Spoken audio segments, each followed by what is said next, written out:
Welcome to Momtroversial, the podcast that dives headfirst into the beautiful chaos of motherhood and dishes on the stuff we wish we'd known and nobody tells you. I'm Alyssa, a crunchy mom all about organic living. I'm organized, opinionated, and your designated wingwoman in any parenting bar fight. Tori and Leah are preparing for international moves, Leah with a newborn, so they're taking a well-deserved break right now. And I get to have my parents on the podcast because they had lots to say about our parenting styles and discipline episodes. And I informed them that they need to put their money where their mouth is and come talk about it. So they are on today. Do you guys want to introduce yourselves real quick? I am Alyssa's mom, Diana, and the reason she's so opinionated is because of me. So here I am. And I'm Melissa's dad, Andrew. Dad. And I have a beautiful wife and a beautiful daughter. Takes an effort. And what he's not saying is the reason that I'm so controversial is because of him. If you ever think, oh, I can't believe she just said that on the podcast, I got it from him. No, my opinions came from her, or my ability to speak my opinion came from her, from mom. Yeah. But my ability to be controversial about it and push buttons came from you, Dad, for sure. I think that's very well said. You should apologize to Tori and Leah at this point. Why? Having an opinion came from her. Being right came from me. Okay. So this is not going to go well. So we're going to get right into it. They posted some comments on YouTube that we'll go over, or you can go look at them if you wanted. But we're going to kind of talk about those comments and where it came from. And it's going to be really interesting because I would say I have taken a lot of my parenting style from you guys, like the big picture, and some details are where we kind of diverge a little bit. So it'll be interesting to kind of get into those details. But the first thing that I wanted to kind of get your definitions on are the 4 parenting styles that we talked about. Because you comment a lot on the different parenting styles and that kind of thing, but I think that it would be helpful for listeners to hear your definitions of these parenting styles as they've already heard our definitions of them. So the first one is authoritarian. The second is authoritative, which is just annoying that that's how they put it. Then we've got gentle or permissive, and then we've got uninvolved / kind of neglectful parenting. Right. So authoritarian, what's your definition of that? Authoritarian is the Captain Von Trapp. He's the where everything is in strict order. There's little relationship. There's no warmth, and there's just order and discipline. Okay. What would you call authoritative? That means here's the direction, and I'm going to guide you there. And we're going to go along for a ride together.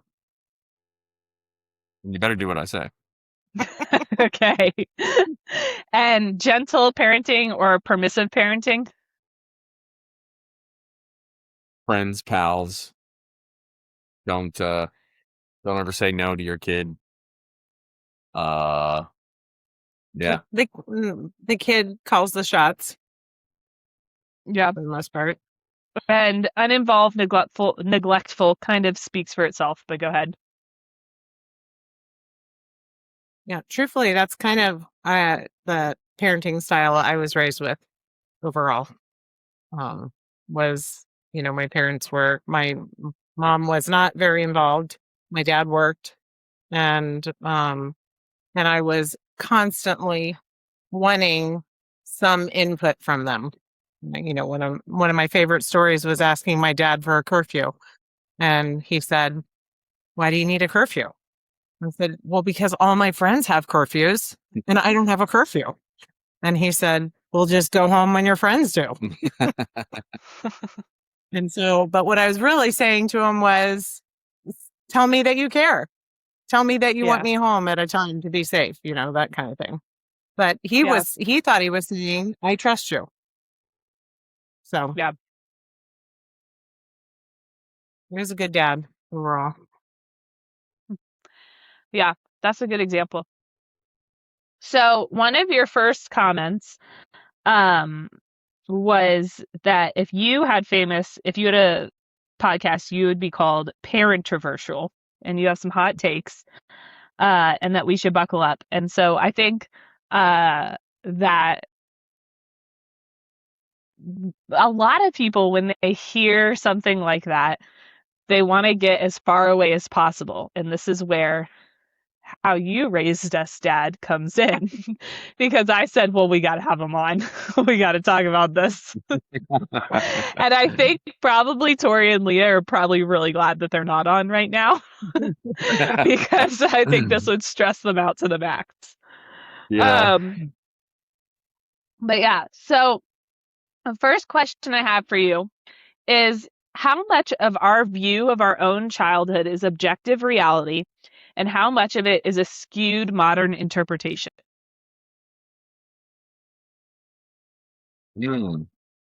Deep. It is. I think it depends on the individual. I think for the most part, it's skewed.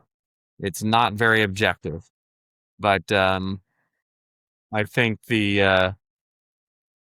for probably half, it's a little bit skewed, and half there's a little more objectivity that's healthy. Of course, all objectivity I think is healthy. Mm-hmm.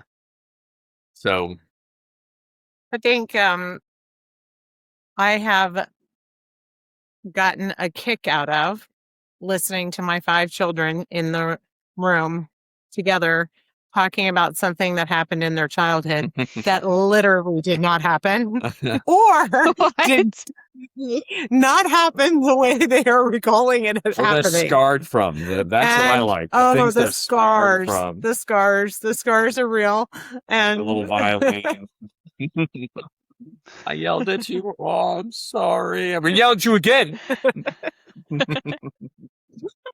So yeah. We're gonna get a lot of views on this. I don't know if that's good or bad. What? 3? Yeah, I think that a lot of it is skewed, because if you really get into it with people, you find out like, should you really be holding on to this as an adult? Like, hold on to it to the extent that maybe you say, I want to be different, and I want to like, generational trauma, generational curses are like the buzzwords, but they are true to an extent. We were actually in my Bible study today. We were talking about in Exodus how God says that the iniquities of your fathers will be visited on the 3rd and 4th generations, and how that sounds so cruel. But really, it's not that God is purposefully punishing us. It's that our actions have consequences and they go down the line. Our parenting style is going to affect our kids' parenting styles, good or bad. It doesn't always have to be bad. Our, personalities are going to affect things. And so I think that when it is skewed, especially, I would say, in the last like couple generations of parents, it's like the victim response. They'd rather play a victim than just change the narrative. Yeah, I think the big thing that is so much harder for you guys is you guys have so much input. You have so much, so many different forms of information that you can get, and also, the algorithms, put you down one path, and you can live on that path and not even realize you have not veered off your path to consider another option. Whereas for me, it was the close people in my life. That's who I asked questions of, and I trusted them. And I had different people in my life that told me things differently. But overall, it was trusted information for the most part. Not always right, but trusted. And finding trusted information nowadays is pretty hard. But yet people feel like they are getting good information, and Well, it's really skewed. yeah, we're overeducated, I think, and because of that, like our overeducation is preventing us from thinking for ourselves and thinking logically too. Well, I'd go back a little further because I think your descriptions of the parents, authoritarian, authoritative, permissive, and neglectful, or whatever the other one was.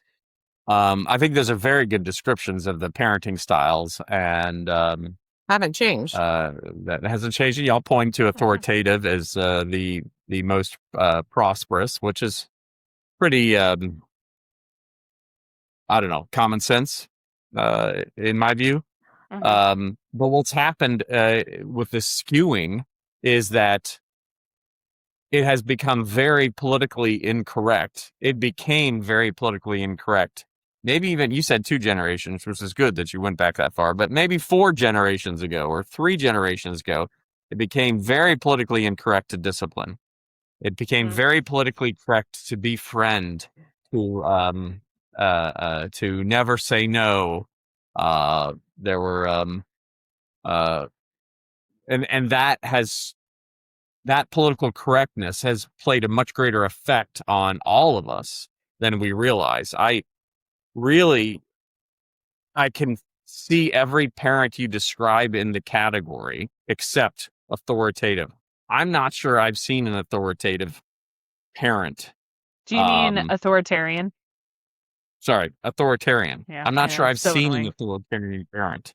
I think authoritarian is remarkably rare. You better go to another country or something like that. It's so rare. Yet, probably, if you ask half of people your age, half of them will say they had an authoritarian parent, and I could look at that and say, well, how often were you disciplined? How many times did you get a spanking? My parents would never spank me. It's like, oh, and you had a authoritarian parent, huh? I don't think so.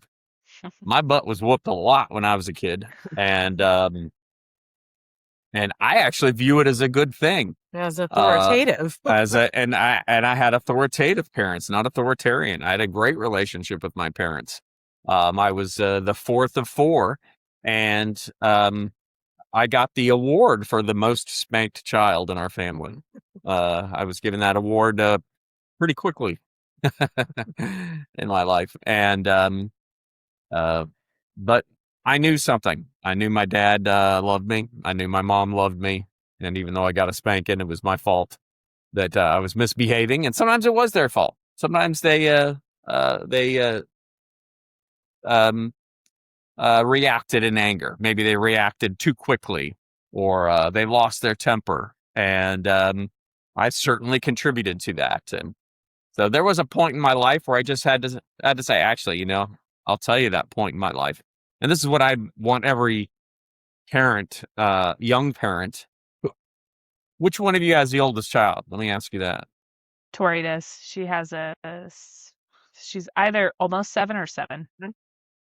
Ah, okay. So when you parents have raised a child through 18 years old, then I think there's a point in your life where you've raised a teenager and you'll say, wow, I forgive my parents. What I've had to put up with this child, the rebellion, the stubbornness, and here I am holding a grudge against my mom and dad. And parenting is really hard. And I don't think I behaved as well as my children did. You should have a lot of room for forgiveness after being a parent of an 18-year-old, or raising a child up to 18 or 21, 22, maybe even 25. Get it to 25. You can be an extremely forgiving of your parents, and looking back at the life they went through, and the battles they had to go through. We're wealthy now. We're more living in more luxury, and we have time to do a Momtroversial podcast. We have all these luxuries, and somehow half of us look back at resentment towards our parents, and we're scarred by this or that they disciplined it. They weren't supposed to. Like, come on now. Have you raised an 18-year-old? You would have no idea. But like 4,567 times we disciplined you right when we were supposed to. But you're not gonna remember that. Trust me. You're just gonna remember that one time. Oh, whatever. Well, since you got on the Never topic, remember. I think we have to kind of explore it a little more, because I would bet that the vast majority of our listeners are anti-spanking, anti physical punishment, I guess. Well, I wouldn't say physical punishment, because I know like a big thing today is, Tori has her kids carry dumbbells up and down the stairs, that kind of thing. If especially, she says it's really effective with her son Johnny, who's 5, I believe, just to get that boy energy out, but to have a more productive punishment or consequence, as she would say. Hey, one of our kids ran around the house more times than he could ever walk. I'm pretty sure. That same kid, I bet, made me We're down to seem like a 50-50. really great he. teenager. So let's just talk about spanking for a minute, though. What is your justification for spanking? Why do you think it's so important versus any other punishment? Do you think it can be substituted for other punishments? Do you think it absolutely should not be substituted at times? Like, for instance, what we've kind of worked on between Ryan and I, we've kind of come to the conclusion that we spank for danger, because we want it to be an extremely surprising, shocking thing that they remember. So, you go out in the street without me, I'm gonna smack you, that kind of thing. And that's kind of been our, I guess, conclusion that we've come to, because I would agree that I don't think spanking in of itself is bad, but I do think, like you were saying earlier, it's so easy to spank reactively in anger versus if I have to sit back and think of like an extra chore or something. Sometimes that will also give me a second to calm down and manage my own emotions, because I do think there's something to it. It's not reasonable to expect your child to manage their emotions when you're struggling to do it, and you've got 25 years of practice on them, I have so many thoughts on this. So just background for me, came from a physically abusive home. I take because I hate that word triggered, but this is one of my points, that hitting is spanking, or smacking, you're going to get smacked, versus you're going to get spanked. Oh yeah, I agree. Very, very, very different things. I was, hit, I was smacked, I was beat, and that is very different than spanking. Spanking is a tool in your toolbox that God gives us in the Bible.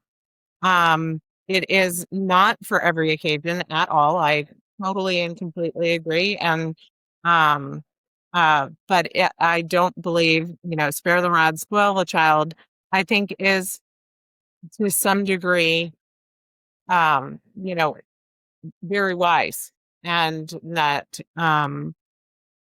it's a process, though. It's not just you're spanking your kid. It's a process. It's a, why are you getting a spanking? I don't even know if you can remember, I your remember. last spanking. Oh, my last, I don't know. But it's up to a certain age. It's for younger, not for older. Not the youngest and not the oldest. It's a very certain time of life that spanking is a tool that you can use, that is, when it's understood. And it starts with understanding and it ends with understanding and forgiveness and grace and hugs and that sort of thing. So It's not the it's not the end all it's be not all. the whole holy grail of discipline. It's a tool in the toolbox. And with you, many parents of friends of mine, my old age, did not use it, and I respect that, and that's fine. And I used it. I hated it. I used it as little as possible, and probably not enough. And you guys did spin the wheel of dreaded consequence. I Okay. remember And that. A lot of creative ways to discipline, Yeah. and I'm all for finding creative ways, but I think having it as a tool in the toolbox makes an impact on a child, a lifelong impact, and that is healthy. For me, it was very healthy as a child. That kept me out of trouble, and that I feared my father. But when he put his hands out to me, I know it was in love. But I knew when I got in trouble and he said it was time for a spanking, it was going to hurt. And I was going to cry, no doubt about it, much as I tried not to.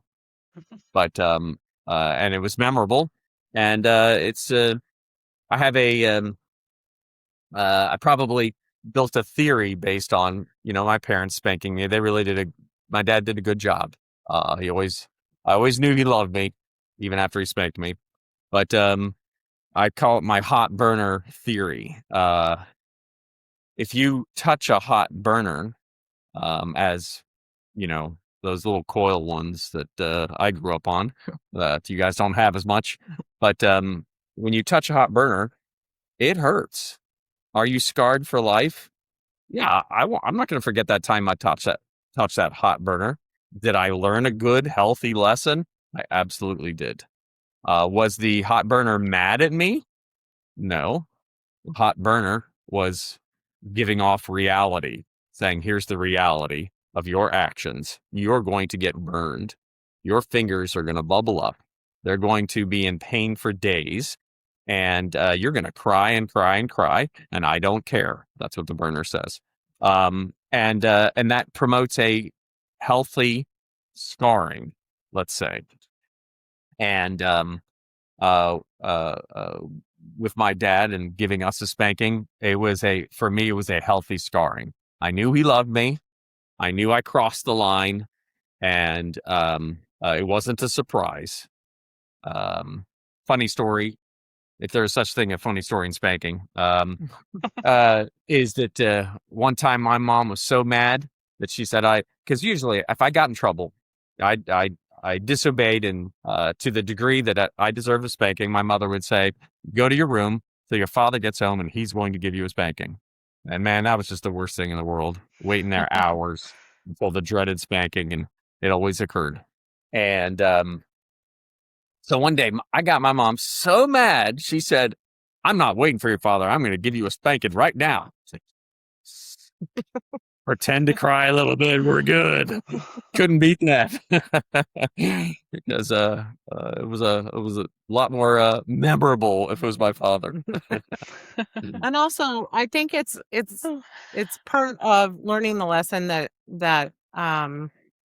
your actions have consequences and they're painful. Like, sin hurts. That is, younger kids learn, are more tactile learners, and as you get older, though, you're able to, that really sinks into your, like, there's going to be a painful response here. It's not always going to be a spanking, but there's going to be a painful response. Mm-hmm. So. So you mentioned spare the rod, spoil the child. That's the favorite verse of spanking.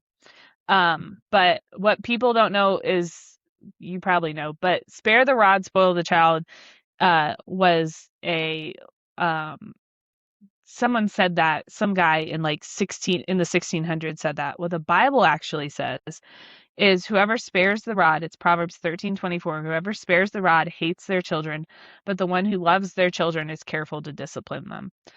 And so a lot of people argue that, I guess in the Hebrew or the Greek, the original language that this was written in, it's not necessarily saying whoever spares the rod, as in doesn't hit their kids, but whoever whoever does not discipline their kids hates their kids, hates their children, but the one who loves their children is careful to discipline them. So I just think that's something interesting to bring up, because I know that's a lot of people's gripe with, Christianity, especially from a parenting perspective, that the Bible would ever say something like that. And actually, it does not necessarily. Yeah, I would completely agree with the interpretation. Right. The lack of discipline is going to be a problem for your child. Lack of discipline is going to spoil your child. But at the same time, I think without a doubt, they a tool in their toolbox was most certainly a whack with the rod or something like that. Yeah. But even if it wasn't, it's the point is good discipline, and most of the discipline these days is so soft, it's comical. And it is definitely a case of good discipline is loving and caring for your child, whether or not spanking is included in that, is up to each and every individual parent. Today we take away I'm taking away your iPhone for an hour. 5 minutes later, the kid's got it back. We see it all the time. It's not that's not discipline. It's just dumb. Well, so let's talk about discipline and consequences like that, because you say parents today want to rely primarily on natural consequences. In our day, we would call that permissive parenting, which is interesting to me, because you gave me a book that we've talked about a lot on the podcast called Love and Logic, and I would say that Love and Logic is full of natural consequences. You give your kid the choice to bring their coat or to not bring their coat. If they don't bring their coat, and it's not going to, cause them to, get truly sick, they're just cold. And that is a natural consequence. And I think that's such a reasonable consequence. So what do you mean by natural consequences is permissive parenting? What I mean by that is that, like, for instance, if your child decides not to study in school, well, then they're going to get a bad grade. And naturally, yes, they get a bad grade. So that's permissive, natural consequences, but you're not doing your child any favors. You from a young age, you don't want to be, natural consequences often don't have an effect that they see for many, many, many years. They're not going to see the effects of not being in school and not. They're not going to see those effects until it's too late. They've lost the habits. Yeah. So yes, I would say yes. There are times, for instance, not bringing your coat. That sure, they're going to be cold, but you got to make a judgment call on the parent, saying, okay, this is going to be a good one for the child. Or you also have to say, oh gee, if they don't bring their coat, that's going to punish all of us. And that's the rest of the family, because they're going to be whining, complaining the whole time. We're going to have to leave early. So there is a time for natural consequence, and probably something like athletics. A good natural consequence is that you tell them, hey, we got to leave to get to your baseball game. So you get ready to go, and you're ready, and you gave the fair warning, and so you just sit in the car and you wait. And that's a good thing about the cell phone is you grab your phone and just be on the phone in your car. And then the child comes out in a half hour and says, "We're late." Yes, we are late for your game. And maybe that's a nice natural consequence that not everybody else has to pay for. That they will feel the consequences for. We as parents with 5 kids have probably a much different outlook than a parent that has 1 or 2 kids. That's a really good point. So the more kids you have, the more people you're affecting. And so we did a ton of punishment fits the crime, with, consequence behavior, natural consequences. But there is that, that it affects your entire family unit more than it affects that kid. And to see the siblings pile on to get that other sibling, in line before they know that their whole day, night is going to be ruined. It probably lends us to being a little more authoritarian. Authoritative. When you say that, do you mean like you don't want to pit siblings against each other? Is that what you're saying? Correct. Well, or you don't want looking out for that. You're looking out for the whole family. You have to look out for the whole, not just natural. Sometimes the natural consequences affect far more than the individual, and the individual has no idea. If you keep playing video games, you're going to be really stupid. And okay, just let them keep playing video games. I guess natural consequences. 20 years later, and they're really stupid. Yeah. That's fair. Natural consequences definitely have their time and place. Recently, Kennedy has been just waiting too long to go to the bathroom. And so my go-to has been she mops my floors. And my floors have never been cleaner. She mops my floors and she does the laundry with me. It's a crime. Yeah. I would call that, I guess, Tori and I had a whole exchange in one of those episodes about logical versus natural consequences, and I was like, what the heck is the difference? So that might be a logical consequence versus a natural consequence. But yeah, that makes sense. So natural consequences, when they are reasonable and actually make an impact, versus when your kid's failing out lazy. senior year. Kind of being lazy. I'm seeing lots of lazy moms, like, well, okay, you're going to be cold. It is lazy. And it's lazy. Like, no, you need to walk that kid back inside and make them get their coat and put their coat on and walk them back and, to the car or whatever. Sometimes, okay, you're going to be cold. Works. Yeah. I have found that, like, it's all about how I frame the choice too. I'm not, I've had to learn not to say, do you want to wear your coat or not wear your coat? But do you want to, I think Love and Logic said this, do you want to wear your coat out to the car, or do you want to carry it out to the car? Like, your coat's coming with us. But right. You can make that choice. And most of the time I only want them to carry their coats out to the car anyways, because they can't be in their car seat with their coats on. So, Dad. Also, Dad gets total credit for your car seat obsession. Safety, you mean? Your car seat safety obsession. Just getting your seat. I'm much better now with my grandbabies. Okay, well, let's talk about the gentle parents and the doormat trap. You said this gentle parenting generation is brain scrambled. Don't think just because you don't agree with it that it hasn't affected you. Gentle parents think they will avoid giving their children the scars they bear. Instead, they become weak, useless doormats. Stop being so scared of punishment. Set high standards for your children and hold them to it. You might just be saving your child from a useless life of foolishness. Read Proverbs. It's a great book. So, how do you want to go from there? Well said. Enough said. What's really funny is that I think after it was the day after we watched that video and wrote that down, saying, "Gosh, these gentle parents, they have no idea what they're getting into."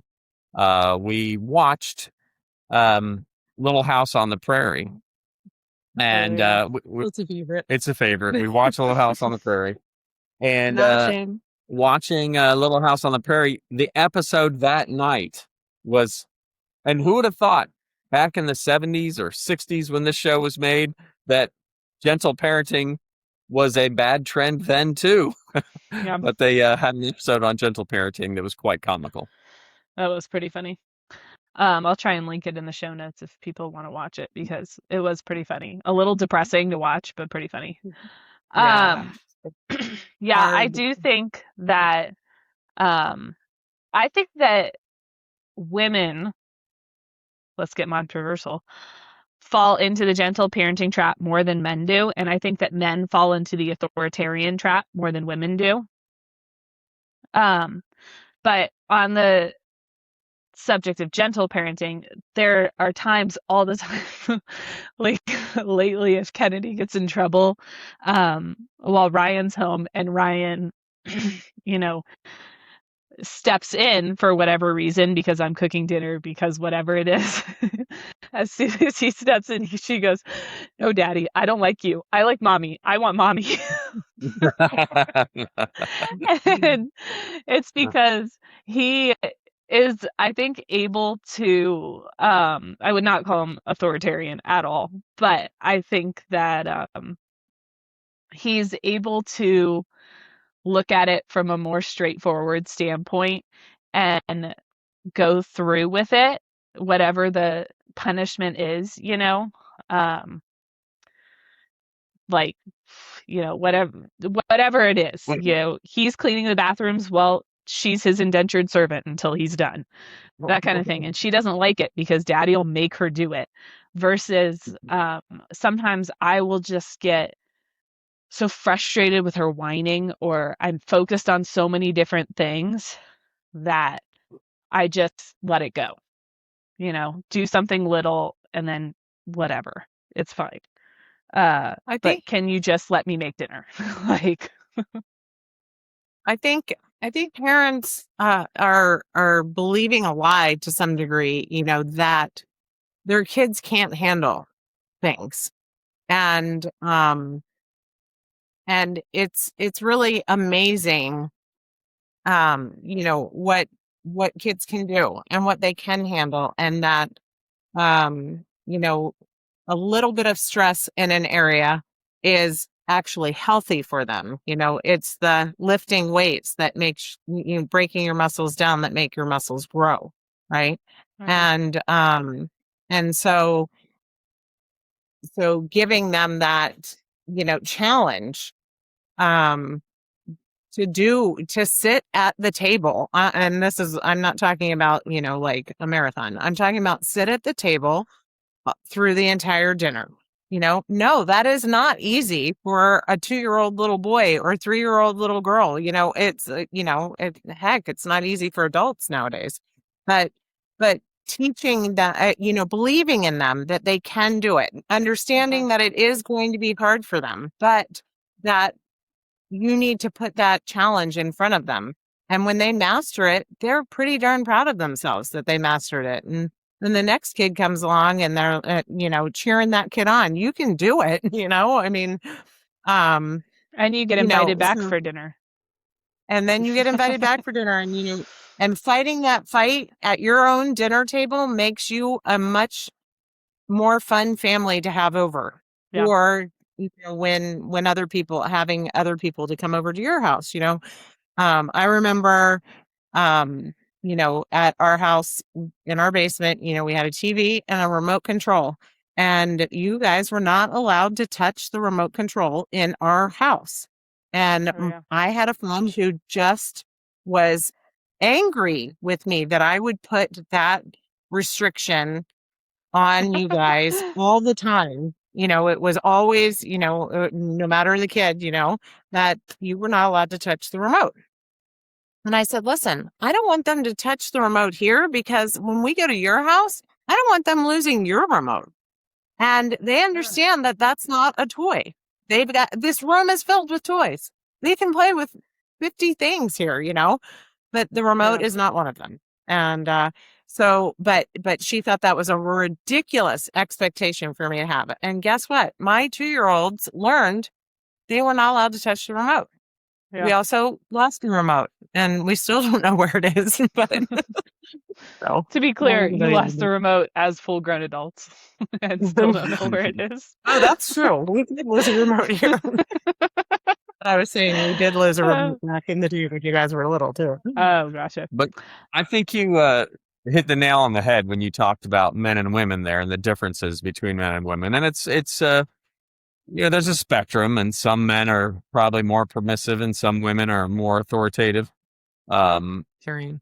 And so no, I meant authoritative. Oh, okay. You guys don't even know what authoritarian is. Yeah. You need to watch The Sound of Music and the Von Trapp family, and finally you'll see an authoritarian. Just the beginning. At the end, he wasn't.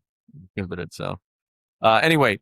I don't know. I actually disagree with that, though, on this. I do think there's lots, maybe not a total authoritarian mindset, but I think men do fall into the authoritarian of my way or the highway. It's much easier for them, whereas I'll say, well, okay, explain to me what's going on. Yeah. So a lot of times men will not, and they'll just assume that they know and go with that. And that's, sometimes that is useful and sometimes it's not. Well, So, and that's a great point, and that adds to what I'm saying. There's a balance that's wonderful between a man and a woman raising a child. That balance to help children have an open mind, to help children see the differences between people, and to see that, there is a time where mom, you'll listen, and there's a time where you just better do what daddy says for your own good. And so it's very important to have those differences. And what's happened in these last generations, as we spoke about the very beginning of the podcast, and what you expressed in these last generations becoming much more permissive, is the men have not stepped up. The women have come in as the authorities who say, oh no, gentle parenting is the way to go. And the men are like, okay, whatever, I don't know. You're the loving one. We don't say no anymore. We don't. Right. And men aren't standing up and saying, you know what? No, honey, I know you love the children. I love the children too. And what they're doing is not acceptable. And we need to change that behavior for their own good, because this will not prosper them in old age to whine and cry, pitch a fit, and then they get their way. It's not going to make them a good employee. It's not going to make them a good friend. It's not going to make them a good business owner.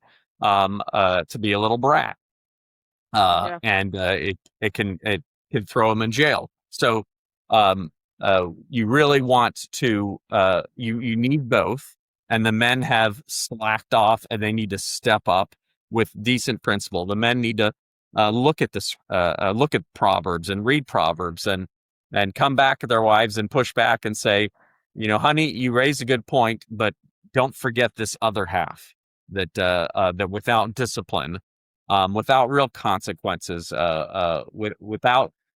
without teaching these lessons here at home, they're going to be hellions everywhere else. And that is something that we found very valuable when we'd be very strict at the dinner table. And then we got all these reports. Oh, your kids, they're so well behaved at our table. I just can't believe it. And I'd be like, well, my kids? the one I had to send away from the table without dinner the other night, that one was well behaved. And yes, they were. They usually do better elsewhere. and they're pleasant to be around. They have many friends because the parents want to invite them over.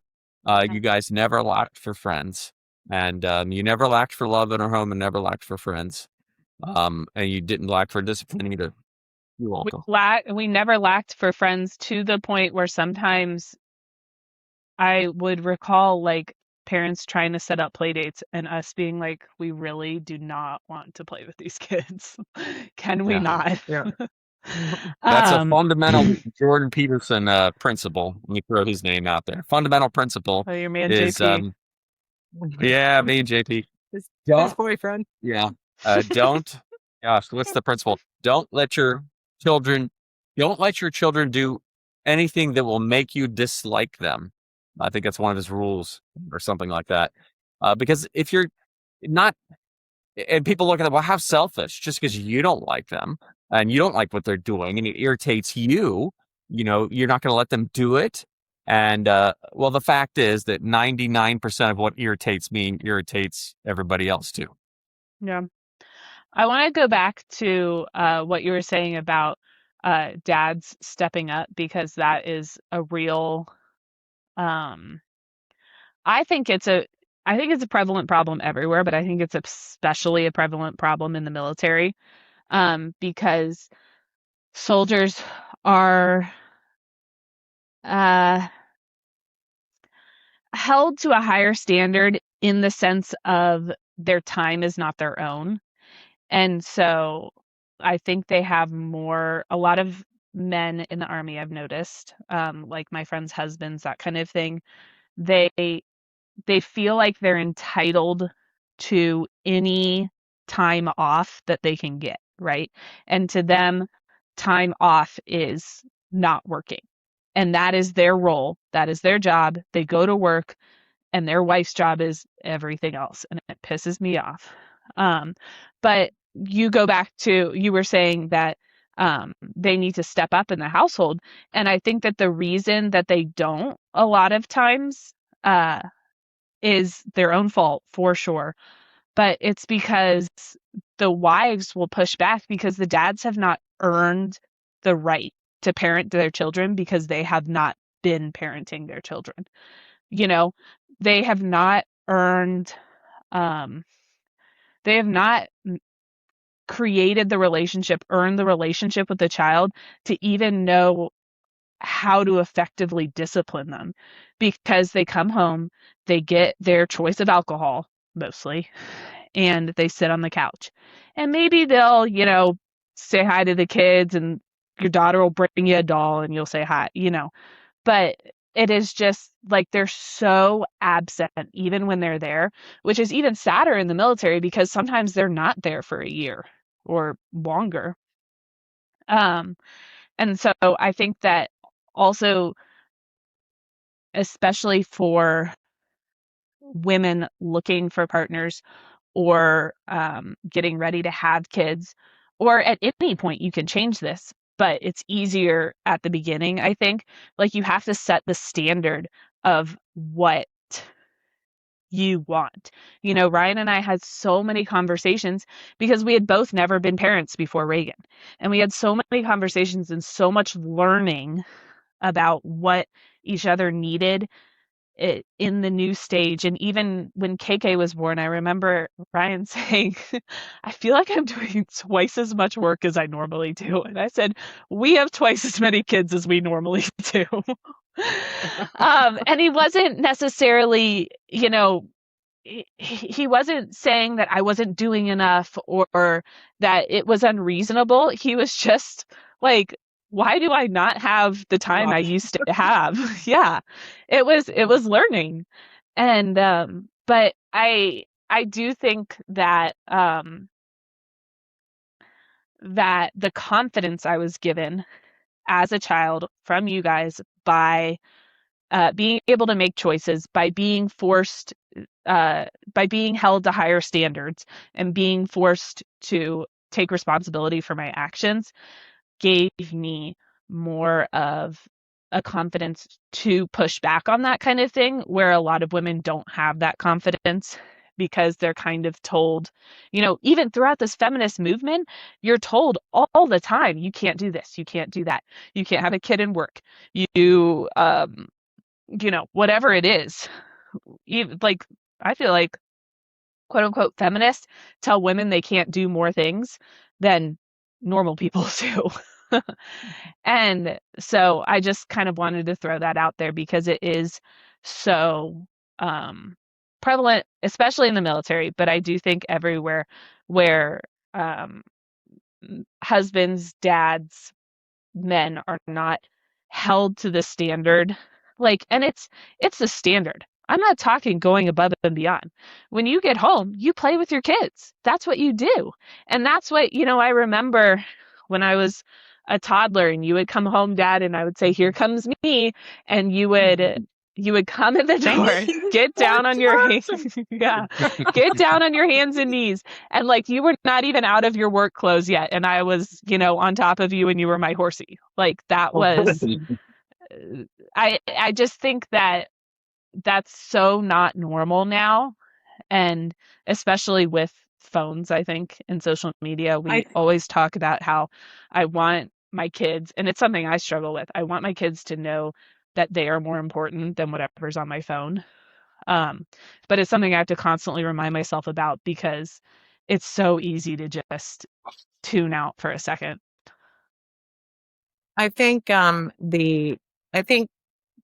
just to bring some positive into this, there has been a lack of teaching, and I would say, with people moving away from the church and, so many other things competing with that, there has been a lack of teaching, men and women in relationships that become marriages, that then become parents.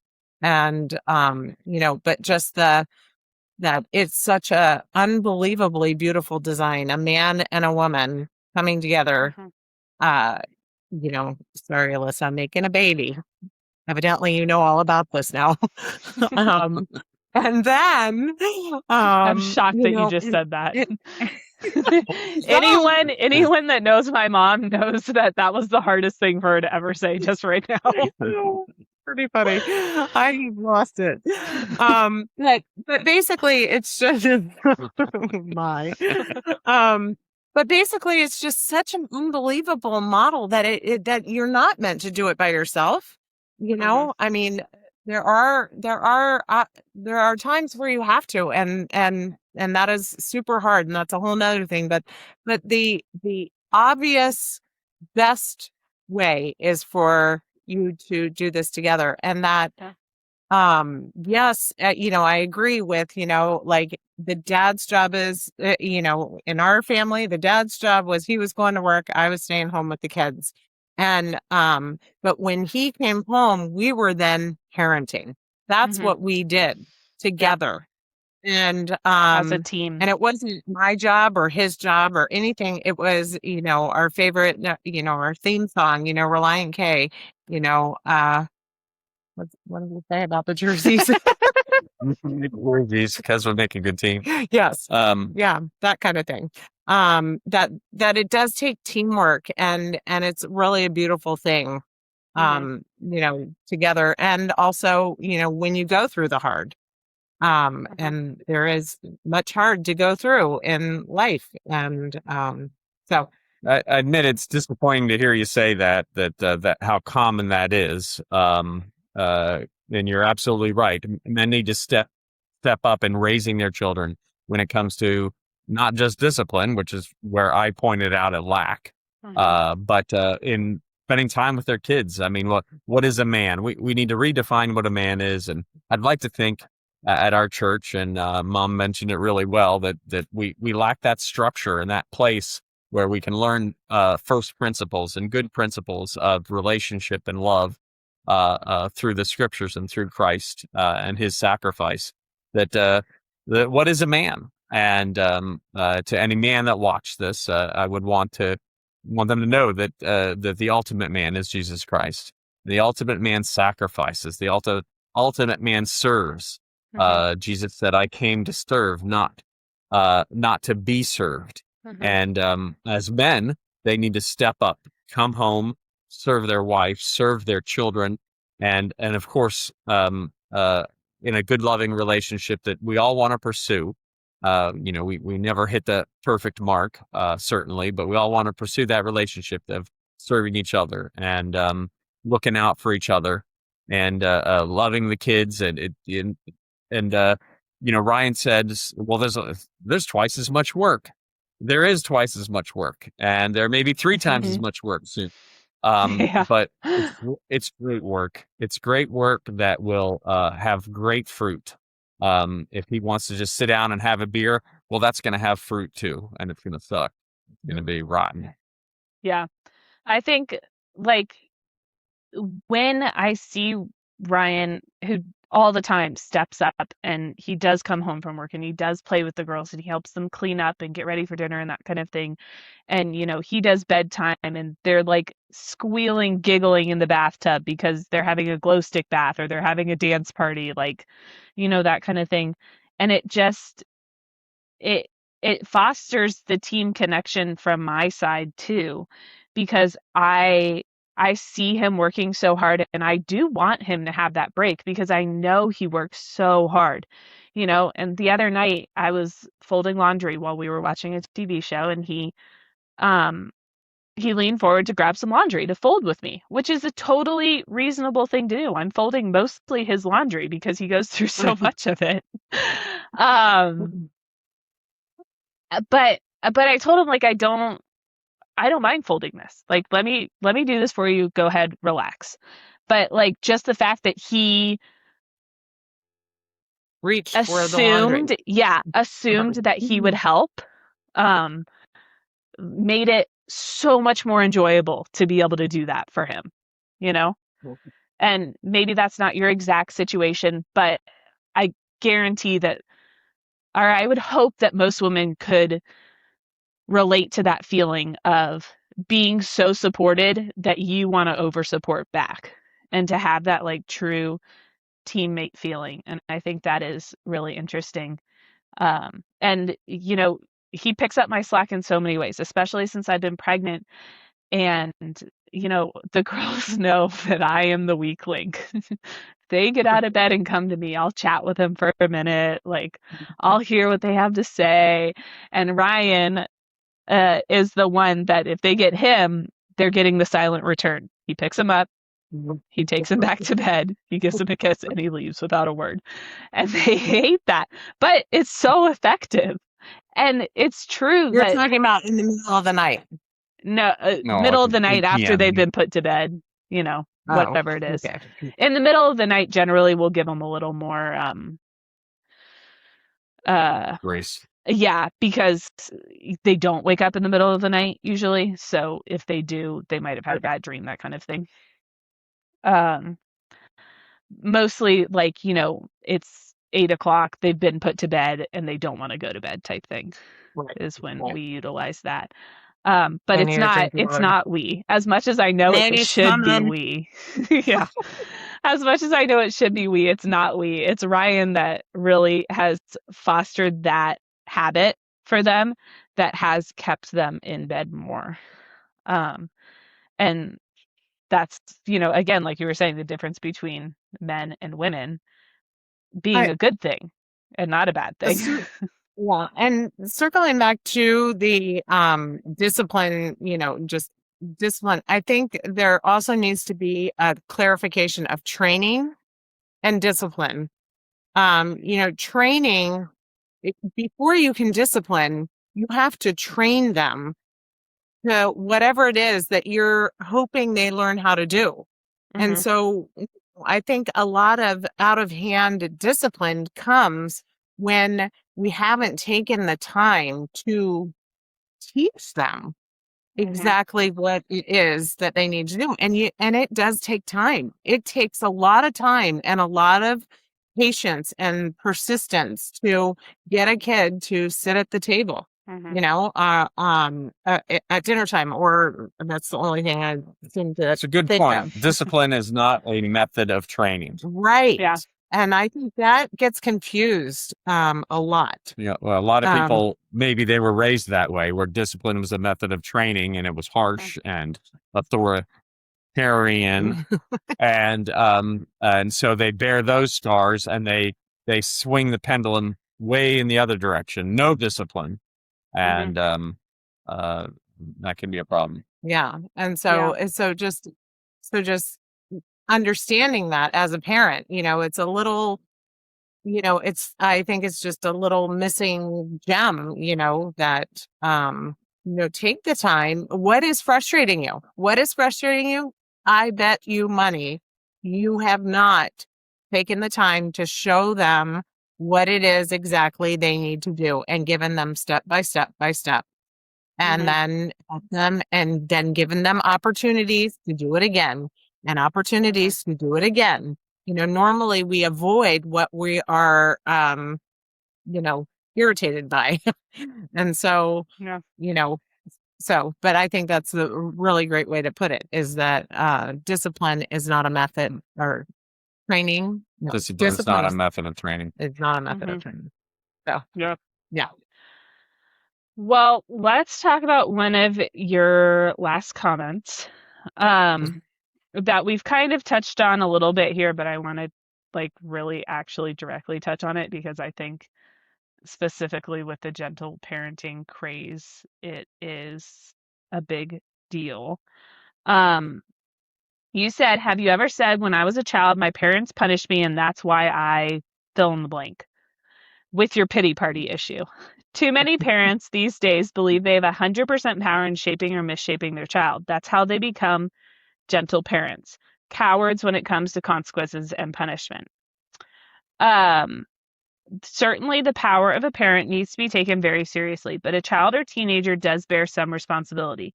The older the child, the more responsibility they need to take for their responses to life, even if it's a response to a parent. So if you look back at your childhood with loving parents that made some mistakes and blame your parents, then you were making a mistake. Search your heart, recognize your rebellion as a child, and own up to it. That will help you be a better parent. Absolutely. I think we look back at resentment, and again, like we said, I mentioned at the beginning, I mean, once you've raised a child to 18 and you've seen how challenging it is, if you've raised an adult, you should be absolutely forgiving of your own parents, and understand that.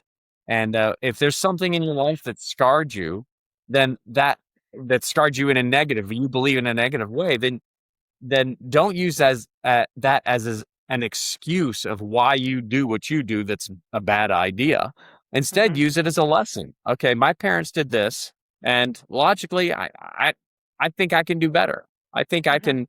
I think if I train my child this way, I can do better for them.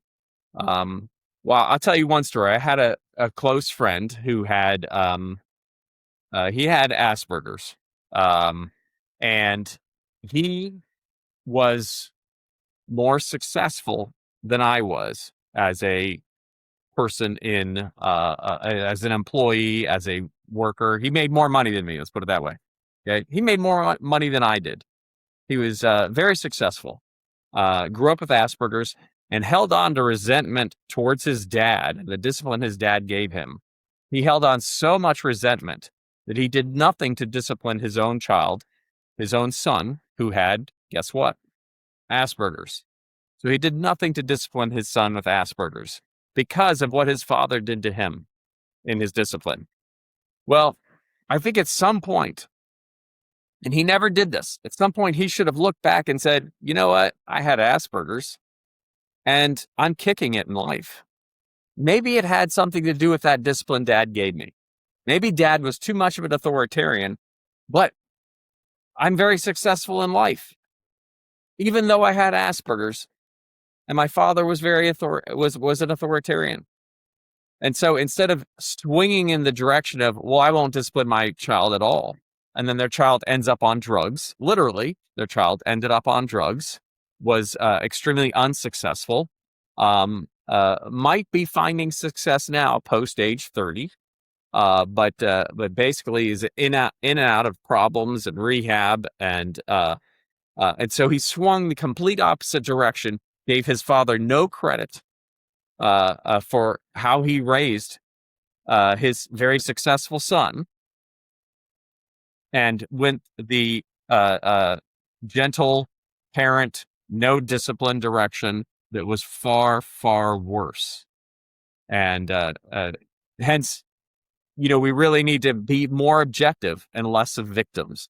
Use our history as a lesson in what we do in the future that is healthy and good, and be objective about it, not be a victim of it. He was a victim of his father, and that unfortunately passed on to his son, who did not find success in life yet. But I'm hopeful. Yeah, I would say it's that middle ground that nobody seems to acknowledge exists these days. Like, maybe his dad Good point.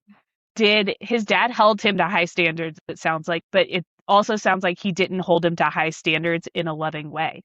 So instead of completely holding your child to no standards, hold them to standards in a likely authoritative, loving way.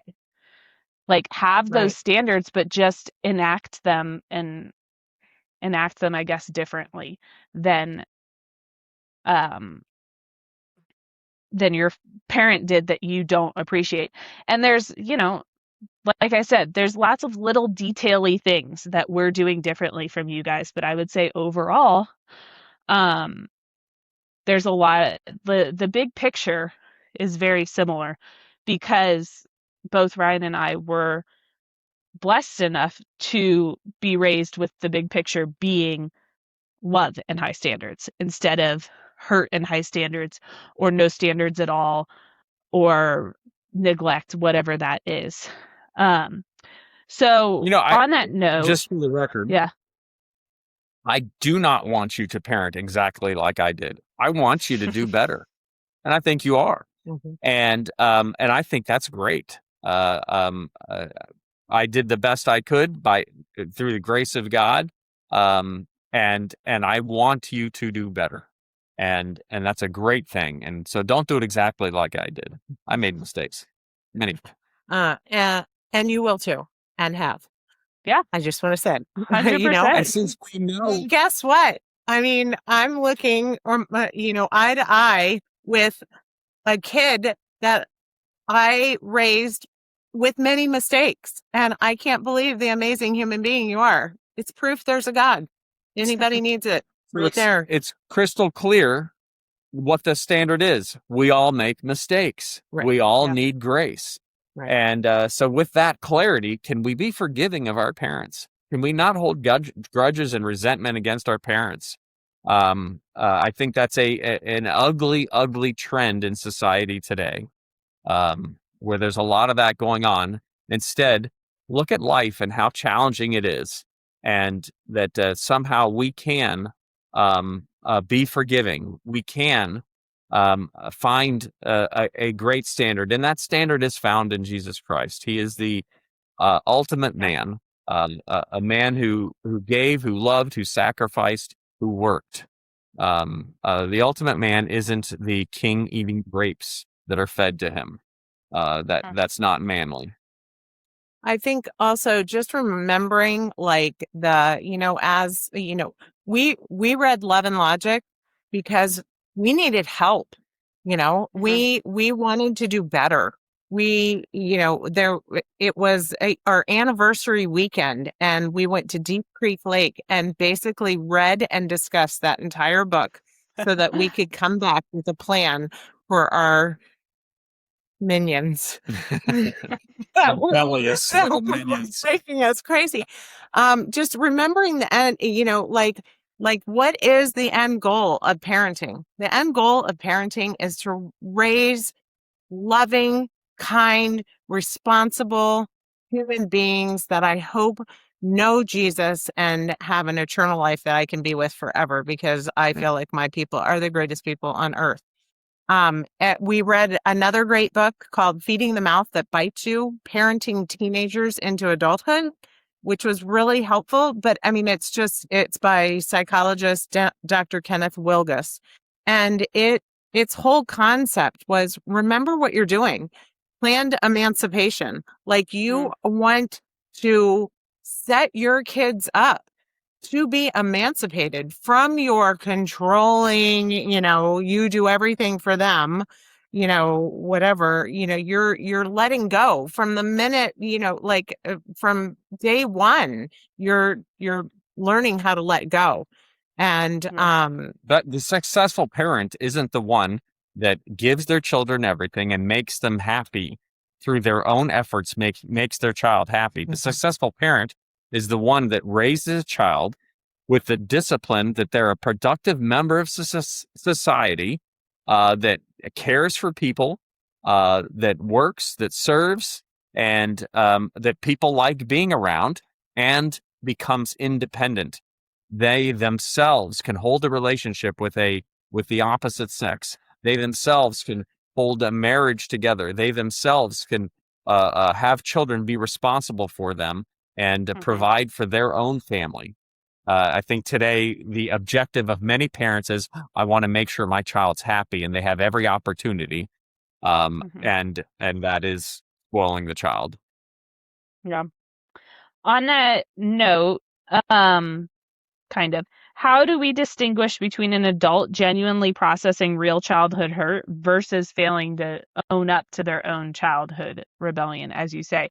Because there is, like, Mom, clearly you had real childhood hurt. Like, there is no saying, oh, well, it was my fault, for a lot of that. That's a great point. That, that is a problem. And if you're, if you are trying to reconcile that with your parents as an adult, especially when you have kids, that kind of thing, and they're unwilling to hear it, and they're unwilling to respect whatever boundaries you're trying to set, hopefully reasonable boundaries, then that is a cause for, well, my immediate family unit is now me, my husband, and my kids. And if you cannot respect us, then that's a problem, and you're not going to have access to us, or you're not going to have maybe as much trusting access to us. right. And I think that that's a real thing that does need to be discussed and acknowledged. Agree. I think, for Yaya, Greek for grandma, she lost out on critical years with kids because she showed herself to be not trustworthy with my kids. And so she was cut off for about 7 years. She was cut off as it was not healthy to have her in my home or have her visit. And I would not say we cut her off. She just had no interest in visiting. Under the boundaries you set. After the boundaries we set. I mean, we were not going to allow her to, we would have we wanted a relationship. We did. I did. But she really had her own little world and just wanted to do her thing. But no, it's a very good point. Sometimes I'm kind of tunnel visioned into the normal family. And the normal dysfunctional family. The normal dysfunctional as opposed to the extremely dysfunctional.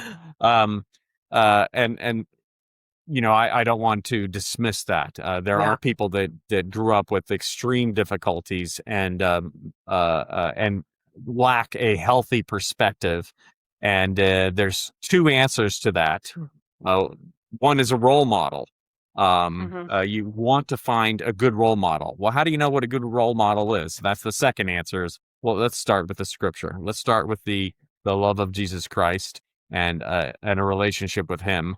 And that can help you steer you towards a good role model.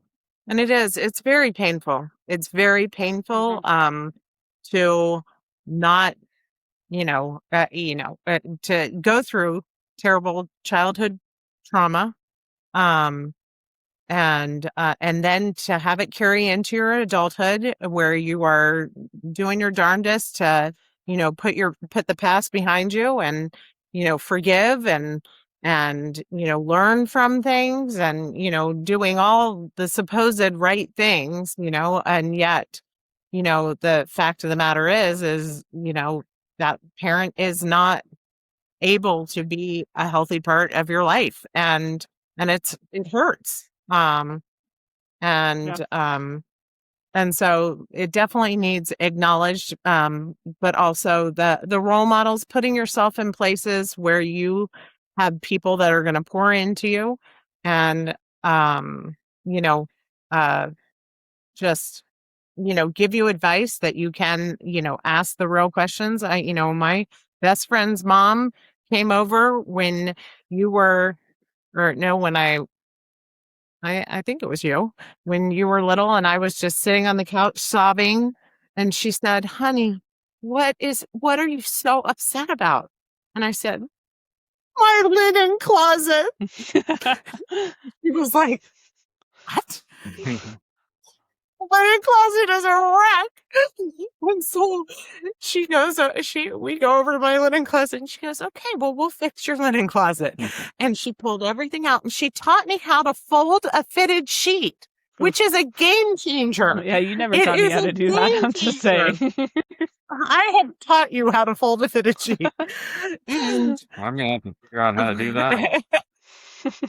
and, but it was just that she would have taken the time to come over and hold my baby. B, she asked me, what is wrong, honey? And C, she said, I can help you with this, and so finding people that you guys can, especially in the military, it's hard when you're away from family, all of that, to, have the adopted grandparents, kind of thing. And also, being that person for your other younger mom friends, don't, it has been a cyclical thing for me. And I'm just so thankful that I had so many amazing women step in where my mom could not stand, Yeah. I've got one more question for you, actually based off a comment from someone we don't know. When I was going back to look at your comments, someone else had commented and I have no idea who they were, but they said something really interesting. All those parenting styles have a place, but the place pales in comparison to the time. Suffice it to say, if your children are monsters and complete demons, you might want to reevaluate the timing of your style. And I think that that's really interesting because, I would call snatching your timing. I didn't understand that. The timing of your style, the timing of whatever parenting style you're going through. Because I would say 100% snatching your kids out of the road and spanking them is more authoritarian. But I think it's a very appropriate time to be an authoritarian because that is so much better than taking the time to sit in the road with your kids when a car might be coming to explain to them what's going on, And then, even gentle parenting, I would say gentle parenting has a place in, like what you were saying, Mom, about teaching. There is a lot of times where Reagan is especially sensitive. And so there are a lot of times where I will get on her case about something and she will just take it so personally and she will be just so sorry. That was not her intention, whatever it was. Maybe I jumped on her too fast. But she is. You were talking about the timing of the different styles, which is very interesting. I do think that authoritative holds a little bit of gentle parenting. I think that's where gentle parenting came from. It was, it is giving your child a safe space and to learn and to grow and that sort of thing. And at the same time, be loving and, not, freak out over everything. Yeah. Maybe it is a teaching moment instead of a consequence moment. And that's okay sometimes. It's not okay all the time, but I think it is okay sometimes. Thank you very I would much. say, Appreciate it. as a society, we are too binary in our thinking. We think what's better, timing or time, or are you Republican or are you Democrat? Are you this? Are you that? And we don't want to be binary. Of course, timing is great, and but it's a bit like the stock market. Time in the market is superior to timing the market. Mm. But hey, if you can do both, do both. Obviously, we strive for both. So yes, timing's great, but love, a great definition of love when it comes to parenting. Is better than time or the opposite of that. No, time in the market is better than timing the market. Timing is great, but it's not binary. It's not one or the other. Timing is great. You want to pursue that, but love is spelled Time. And recently, Mom and I had a little discussion about a friend who was here, an older friend with his grandson. So he was old school, and his grandson's young. He was rough, He was yelling at his grandson. But that guy spent time with his grandson. And some people might say, "Oh, that's awful." No, it isn't. He spent time with his grandson, and that wasn't that one time. He does it all the time. He loves his grandson, but he's old school. He's Willie. He's our mechanic Willie who yells at you. If Willie's not yelling at you, you don't have a relationship with him. Yeah. So the bottom line is fundamentally spend time. Timing your strategy and your parenting is great, but showing up is rule number one, and being there. Well, because if you're showing up and you're investing the time, then you know your kid well enough to maybe say, let me reevaluate exactly how I'm going to handle this situation, right? Like, if you don't know your kid, like, is the case a lot of the time, I think, or if you're too scared of scarring your kid, or my kid's a free spirit, I just we just got to let them do what they do and it'll work out. Like, no, it won't. And that's why you're not getting invited back to people's houses, just so you know. Yeah, so the whole free spirit idea is a bit of a joke, because people think they're going to smash the creativity of their child by giving them rules. But the truth is, if you give a child a canvas and some paints, you've given them rules. The canvas and paint are rules. Here's how you paint. Here's where you paint.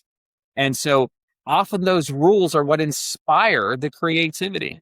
If we had no rules at a soccer, if we took our kids to soccer practice and there was no rules, no direction, no coaching, nothing to teach, it would be no fun for anybody. So again, we don't want to be binary. We want to hand. We don't want to say one way or the other. We want to hand a canvas and we want to hand them paints and give them a chance to express themselves. But those are absolutely rules.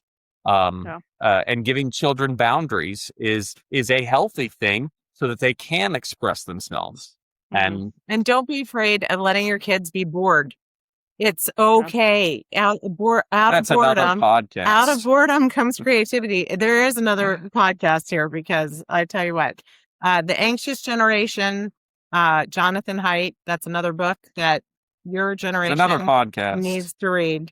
And it's letting the weird cul-de-sac that we had where 22 kids were running free in and out of other people's houses, down to a creek without an adult, all the things that down to the creek, without an adult. That is that giving them some adventure. And we have said now, the thesis of that book, we've said now you can't have any more physical freedom, because physical freedom is dangerous. But what you can have? You can have this. This is safe. And this is the most Yeah. dangerous thing you can put in your kid's hand. Yeah. And so it's A messed up. phone for anyone not and watching. oh, right, the phone. And it's your generation can change this, and I'm praying that you guys do. Yeah. There are a lot of movements with that right now, which is great, I think. So let's go. I mean, there's so much more we could talk about, but we've got a time limit. And Nana needs to get ready to come be a mom, I so gotta I go. don't have to. um, let's go to our mom-troversial or dad-troversial moments. This is just a moment, past, present, whatever, that makes you laugh, makes you cry, just makes you think, yeah, that's mom life, that's parent life, whatever it is. So mine is being almost 39 weeks pregnant. I just live for nap time and after dinner when I can go take my bath and just lay down and just turn my brain off. But as soon as I get there, I miss Reagan and Kennedy because I'm like missing them in advance because I know that so much of my time is going to be taken up with the new baby in the next couple weeks. And I'm just like, well, maybe they'll come visit me and I'll just let them lay in bed with me for a little bit. And, or, they'll come and Ryan will intercept them. And I just have to stop myself from saying, well, they can just come sit with me. So yeah, I'm missing them in advance right now. And it's very conflicting. Well, that leads to my mom-troversial moment because I was thinking about having my third child, and I was thinking about, how much life was going to change. And, I had almost, 3-year-old? Yeah, 3-year-old, not yet 4, and a 1-year-old, 14-month-old. And just, thinking, how can I handle all of this? And I got home from the hospital and I'm sitting on the couch with the baby, and there's my firstborn right here, right here with me. Here's the baby. Here is Alyssa Joy right here with me and little sweetie Bonnie Bobo. And then Yvonne would need a diaper change, and I'd say, "Go get me a diaper and wipes," and off you would run, and then magically the diaper and wipes would appear, and it was absolutely magical. I would nurse Yvonne on one side, and you would be right here, and then I'd switch her, and you would be right here, and it was the way of the first several months of her life. Sounds so claustrophobic, honestly. The three of us, we were one. So who knows what Drew was doing, but okay. Dad controversial. Also something controversial that is not making me popular with the other young fathers. No. I'm trying to stop. I'm telling the young boys and the fathers to stop playing so many video games. The time spent on video games is outrageous. Boys need they need a little danger. They need some adventure, and those video games actually provide danger and adventure, but it's all fake. And the hours spent on those games, and dads don't like it so much because they play those games with their sons and they find it as a bonding moment. And I'm discouraging that. I'm saying you're robbing your children of real experience, real adventure, real tactile, real danger. And you need to get out there with them and stop playing hours and hours of video games. Not the video games themselves are bad, but too much of anything, everything in moderation. And right now, the statistics on the hours of video games being played is horrendous. Men, I would say, stop it. You may need to just get rid of the console. It's crazy. Join neighbors and say, no, this is not what's healthy for boys. And moms, I would say, I think moms, you're culprits in this too, or you're a part of this too.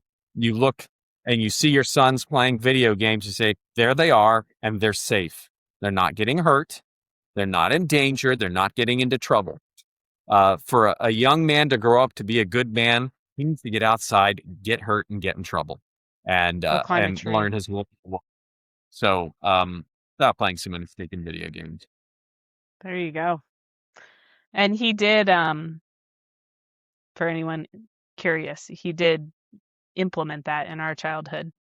It was like pulling teeth to get any type of screen time, which you guys got way too much screen time, and I'm We've sorry about how much screen time you got. I failed literally there. pulling teeth. What about the Wii?